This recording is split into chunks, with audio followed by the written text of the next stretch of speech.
everyone, welcome back to our Eat Sleep Organic YouTube channel. We're sitting in the Quebec Hotel, the greenest hotel in London, might I add. And we're really excited to have our very first interview and be joined by our Woman Crush Wednesday for the month, Kate Donnell, who is a Soil Association ambassador, a TV presenter and a YouTube extraordinaire. Yeah, so thank you so much, Kate, for joining us. We really do appreciate it. And as you already know, we're massive fans of your YouTube channel. Yes, we are.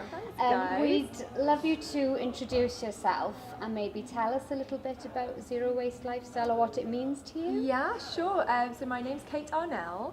I've had a YouTube channel for about 2 years, and before that I used to do a lot of TV presenting, and I was going down the entertainment route, but wasn't quite working out as I'd hoped, and I was getting more and more interested in things like organic food and textiles, and then later found out about zero waste as a lifestyle, and I thought, hey, I'm going to get on YouTube and start playing around with that. And at the time there weren't, because I've been living a zero waste lifestyle for about 4 years now, at the time there weren't that many people in the UK talking about it. It was very much key individuals in the US and a few people throughout Europe. And I thought, well, why not try and share my take on it? I'm not perfect by any means, but I was definitely learning as I was going along. So I thought, let's try and make this sort of fun and approachable and not too crazy green. Yeah, I think you nailed that. Yeah. In the most approachable way. Yeah. I'm a very naturally clumsy person, and I'm constantly learning as I go. But I think, if I can do it, and I'm very lazy as well, if I can do it, I feel like most people could.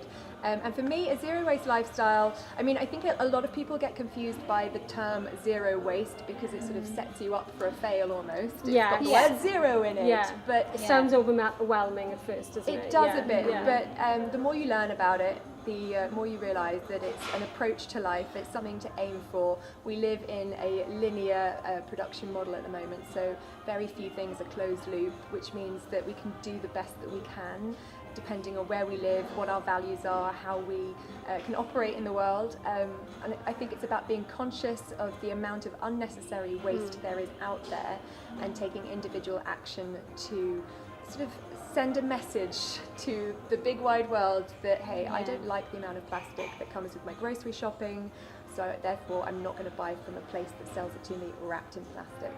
Yeah. As an example. Yeah. Cool, thank you. Yeah. Well, I know you've just briefly talked about how you got into zero waste, but was there a person or what first inspired you to think about your own waste and the impact that it has on the world? Yeah, well, I was very much, that'll be me.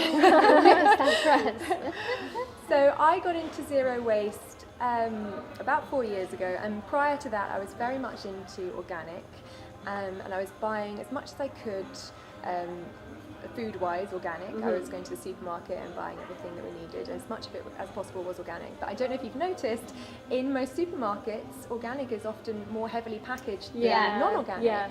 It's like it's sort of kept away, special off to the side. They don't want any cross-contamination. Separated and Exactly. So frustratingly, I was trying to do this one really good thing and something I really believed in, but at the same time I was creating a mountain of plastic waste every week. I think that's how we feel sometimes, because we're passionate about organic, but that's why we want to learn how to implement a more zero waste. Yeah, and the two go really well together. I'll get onto that in a minute, because they do really complement each other if you make a few tweaks and approach it in a slightly different way. But basically my husband came home with this article of Bea Johnson, who wrote A Zero Waste Home, the book, and it showed a picture of her and her family. They live in California with her 2 kids, and she had her annual trash in a jar about that size. I think it's like a quart-sized jar, and it just caught my attention. I thought, oh, interesting.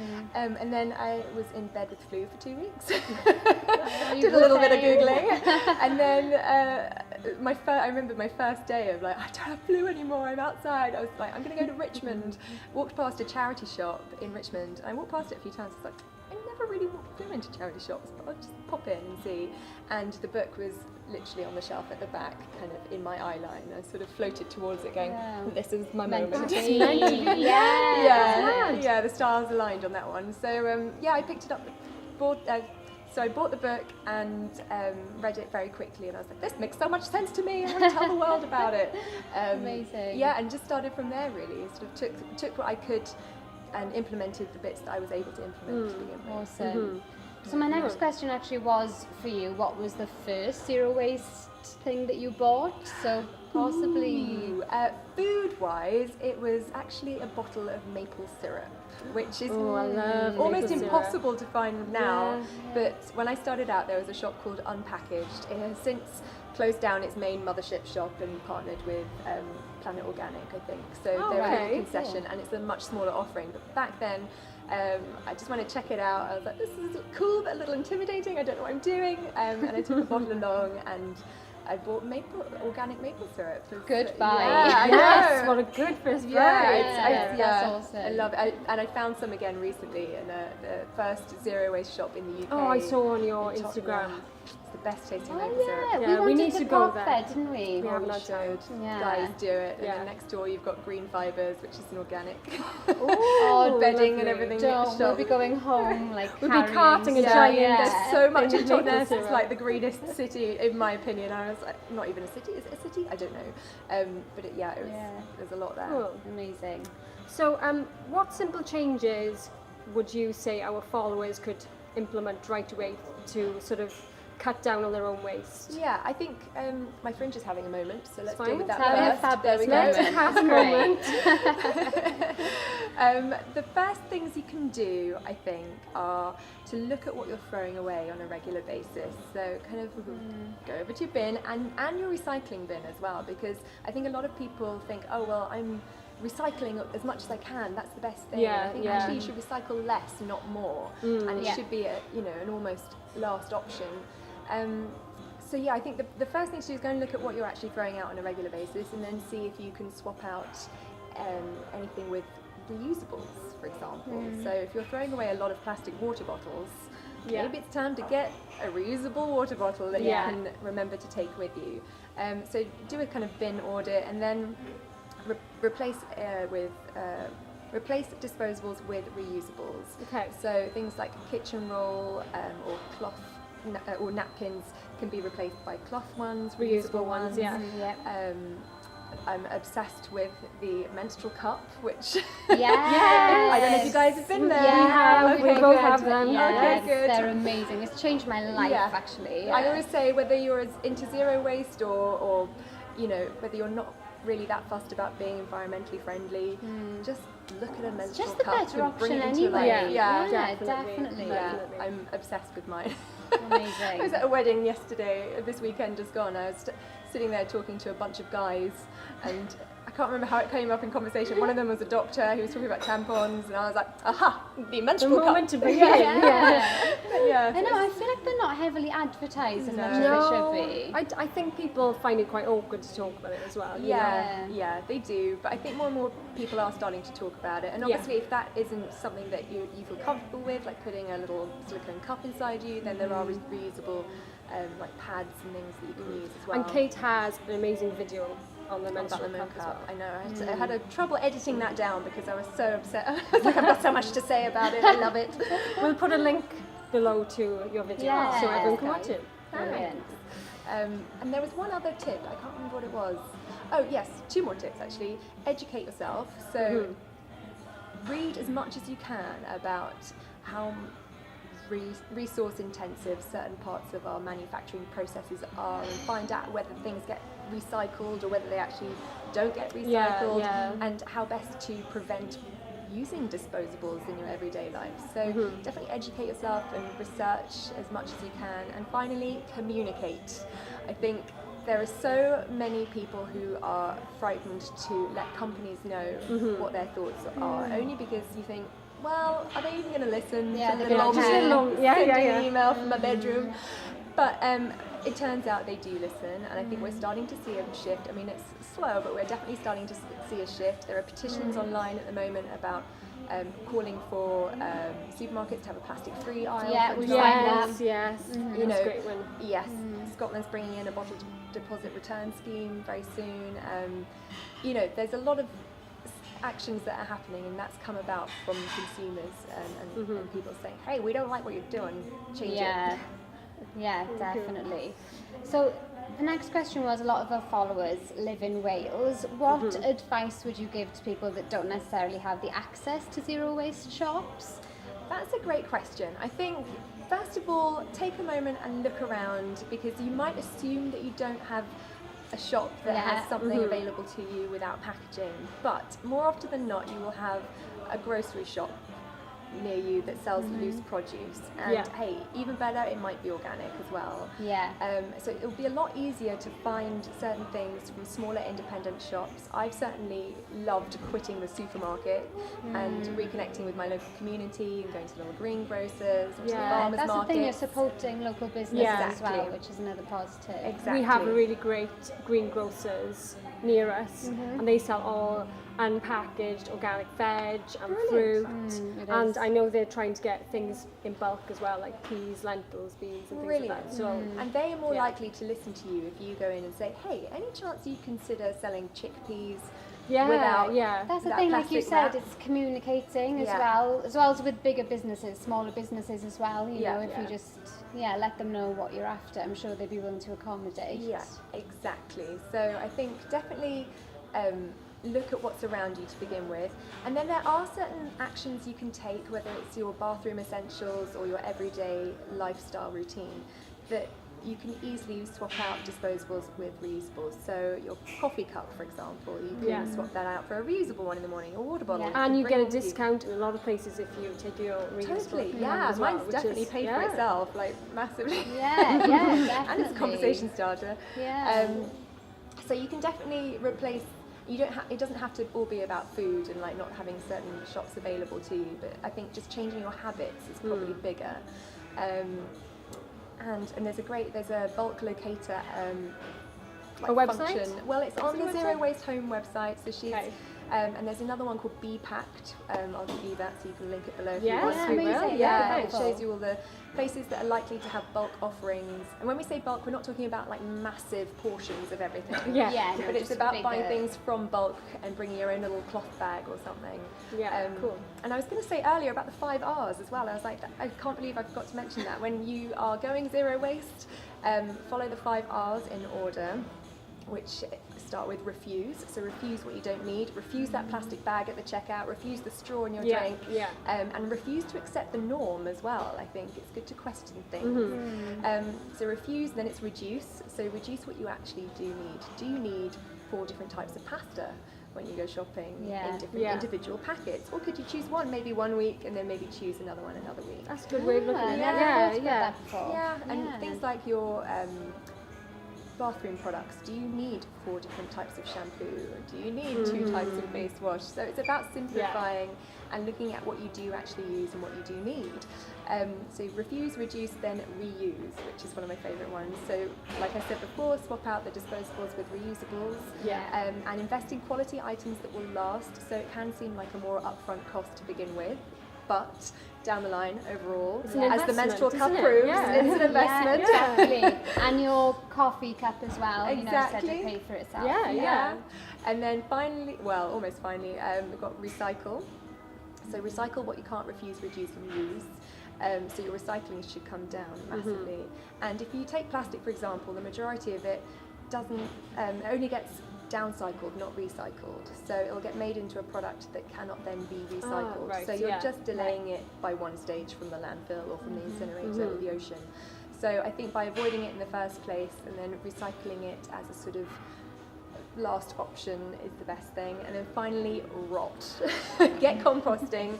It's not sexy, it's not cool, but you can make it sexy maybe. I love composting. So and it definitely helps you understand how the system works and how you can close the loop, and it gets you back to nature. So just felt like I had to get the 5 R's out there. Amazing, thank you. No, we really That's appreciate awesome. it.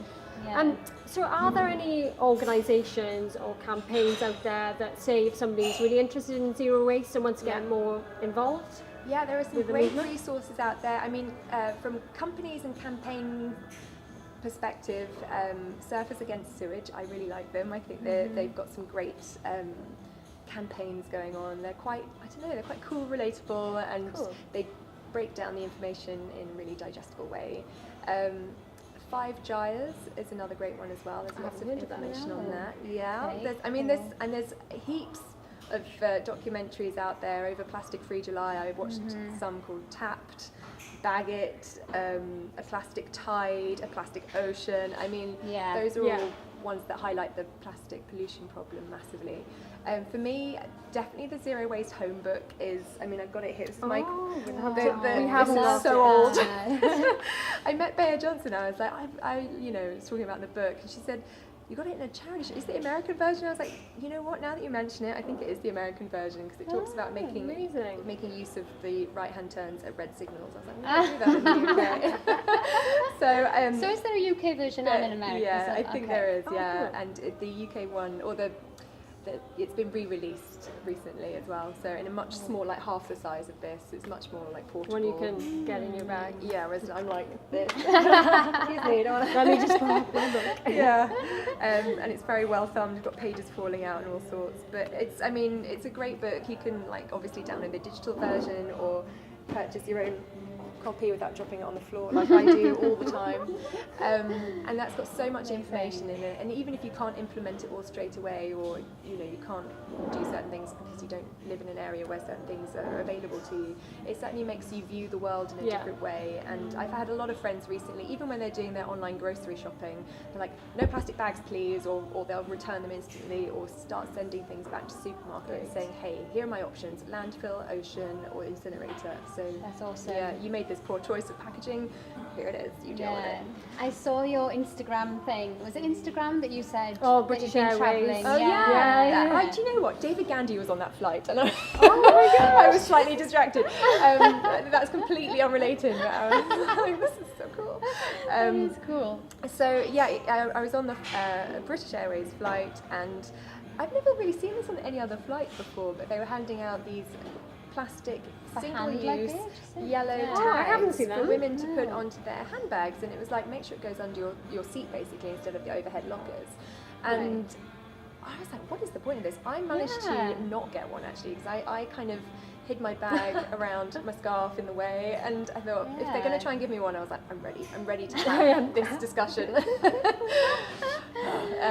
But when we got off the flight, I was walking down the stairs to where we pick up your luggage, and somebody had dropped one on the stairs. They'd clearly just taken it off their bag and chucked it down. And I was like, right, I'm trying to take a photo of this. And then I did go and put it in a bin, so I thought, well, it's not technically mine. Well, I hope they respond. Well, they kind of did. They said on Twitter, I put it on Twitter, so they've said, we'll send it on to our customer service thing. I think the more people who voice an issue with a problem, the quicker it'll get resolved. Maybe they'll start thinking. So I'll have to do it under different names as well. Start different Twitter accounts. Emily Smith has got a real problem as well. We'll help you with that. We'll have a few accounts as well. But going back to what you were saying about the book, I think it's really great sometimes to have a guide that you can look at, because sometimes when you go online it's so overwhelming. What do I search for? What do I look for? And there's so much information, which is great. But sometimes it's great to have your own little Bible that you can keep referring back to. Yeah, so. And I refer, even this morning I was reading from it, and last week I was reading from it as well, because there's so much information in it, and it's just nice to go back and refresh it. And I really enjoy reading that book. There are some great recipes in there as well. Cool. I was making things like tortillas recently. I was like, I know what that recipe is. It's in that book. So one of my favourite things to make at the moment. So there's lots of great information, and like you said, it's nice knowing I can just pull it out of the bookshelf and have a read. So awesome. Yeah, I'm trying to think if there are any other things that you guys need to check out, but basically Zero Waste Home is a great place to start as a book. And it sets up it stops any confusion, I think. So I think a lot of people get into this without understanding fully what zero waste is, and they've got that word zero at the front of their mind. And they're like, well, it's impossible. Well, I can't do that. I don't. Exactly. She starts out explaining her journey, how she sort of tried the extremes, and then she found balance, and explains how it's a term, zero waste, as in it's catchy, it's something that people can aim towards, but it's not by any means the ultimate thing that everyone should aim for. Instead, you should just change your perspective on how you view the world and the amount and make the little changes that you can introduce. Because everyone's on their own journey with it as well, I guess. Yeah, totally. And it's so nice because it's not. It sounds like it should be restrictive, but it's absolutely not restrictive. It's the sort of thing that you could adopt whatever lifestyle you've got, I think. So, and it's fun and it's rewarding as well. You know, you're giving back to the greater good. And exactly. And I've learned so much. I mean, things that I never knew how to make, I'm like, oh yeah, I know how to make that. I started making my own dishwasher powder recently that actually works. I was like, this is great. Yeah, with no toxic ingredients. Because that's something that we're very passionate about. Definitely. Eliminating toxins from makeup, everything. I mean, there's a lot out there as well, so we're constantly being bombarded at sort of low safe levels apparently, but I think these safe levels are never really tested in combination with other known toxins, so it does all sort of build up, but Awesome. So another thing that we wanted to ask you was, how has zero waste affected your fashion choices?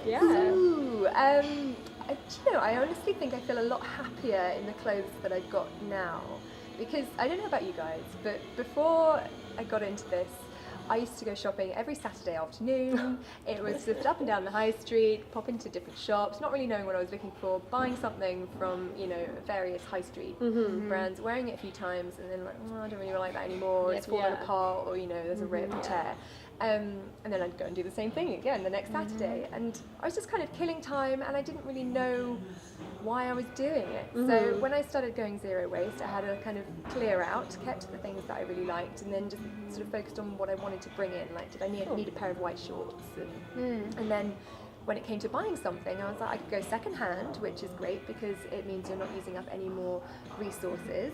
Or I can choose to buy something from a sustainable fashion brand where they take a slower approach, they use better materials like organic cotton or recycled materials.